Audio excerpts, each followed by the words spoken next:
Business leaders and intellectual business community, kita jumpa lagi dalam acara CEO Reference. Kali ini kita mendapat tamu spesial dari Argentina, Dr. Aldo Fontao, dan kita akan berbicara sebuah artikel dari Harvard Business Review bulan Agustus tahun 2008 yang berjudul The Uncompromising Leaders. Apa itu The Uncompromising Leaders? Uncompromising Leaders adalah, menurut definisi dari artikel ini, adalah seorang leader yang exceptional, yang tidak berkompromi memilih profit or people.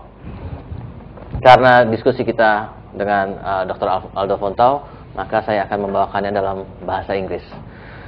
Okay, intellectual business community and business leaders, we start our discussions about this article with Dr. Aldo Fontao, because Dr. Aldo Fontao also have the secrets of modern leadership. We learn what is the modern leadership with Dr. Fontao. Okay, Dr. Fontao, we know that we are having turbulent situations. The world is in financial trouble, and it's going to be in a real sector trouble.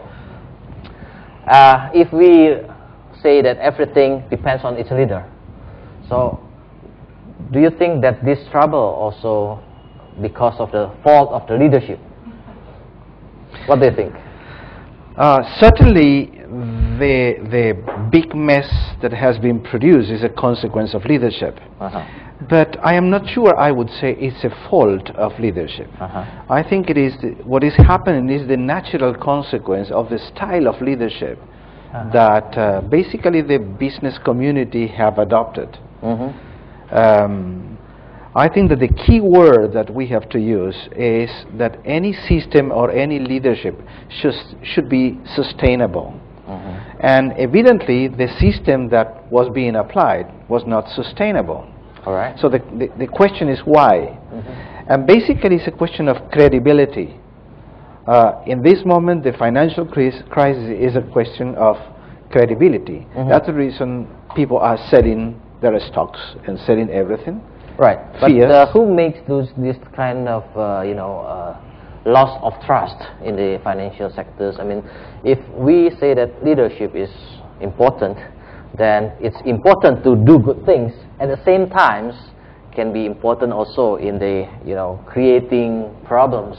Absolutely, but it's a consequence of the concept, and the concept of modern leadership is success.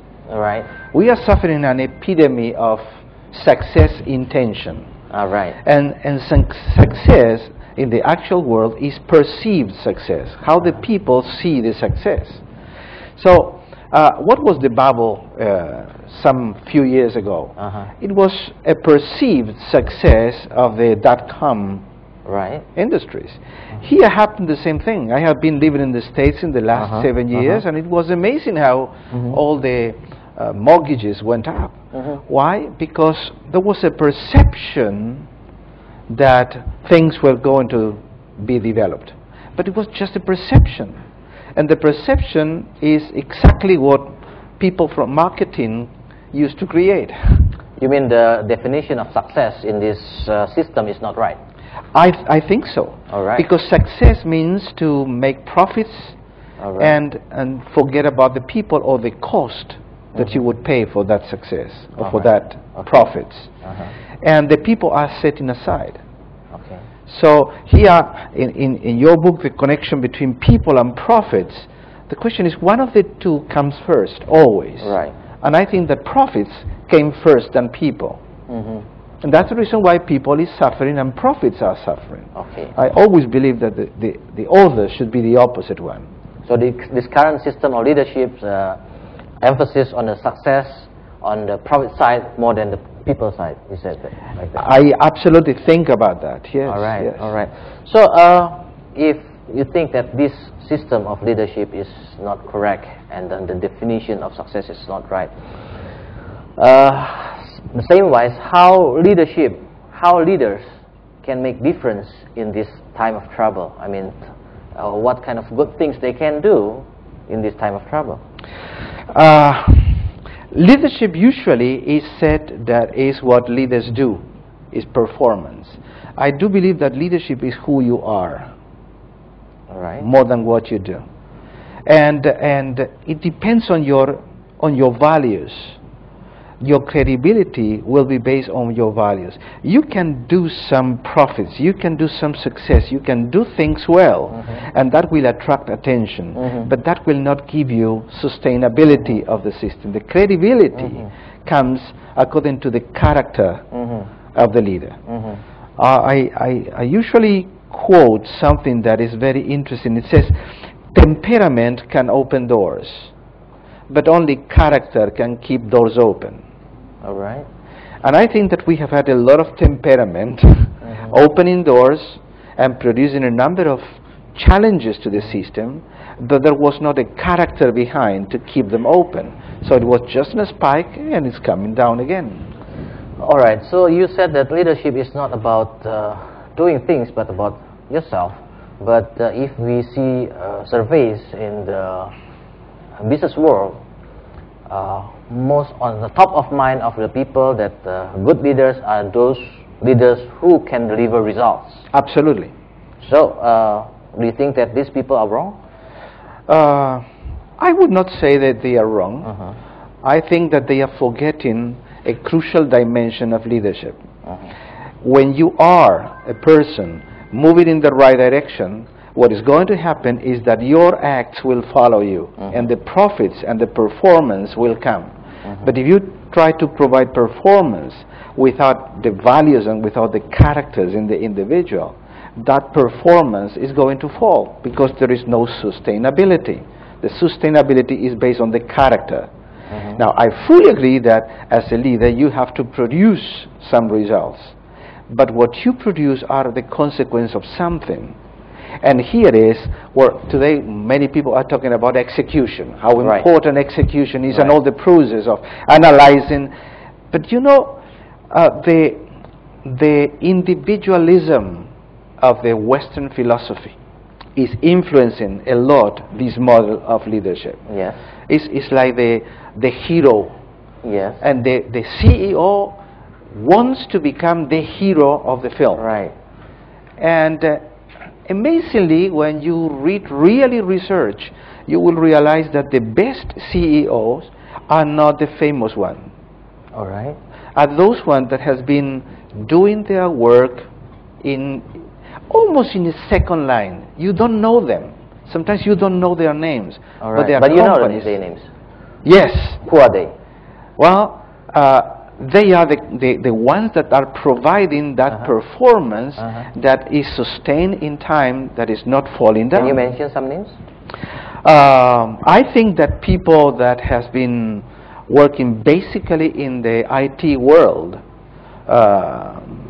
even Bill Gates is one of them.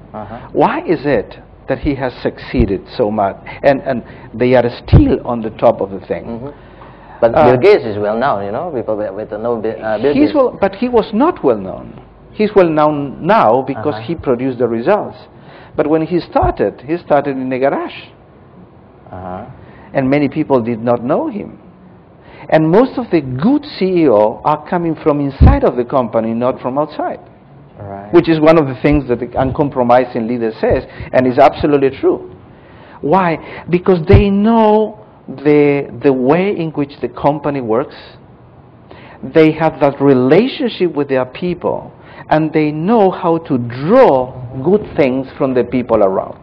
So normally the leader that comes from outside, they will come and say, okay, I will tell you the truth because I am the one that is going to make the decision.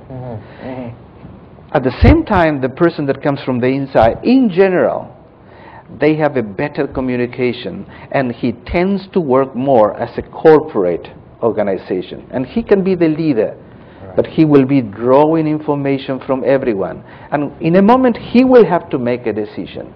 But he will not see that as my decision. He will say that's our decision. That suggests that internally grown leaders are much better than leaders or CEOs that is brought from outside to the company. That seems what the research is providing. All right. Which research you are referring to?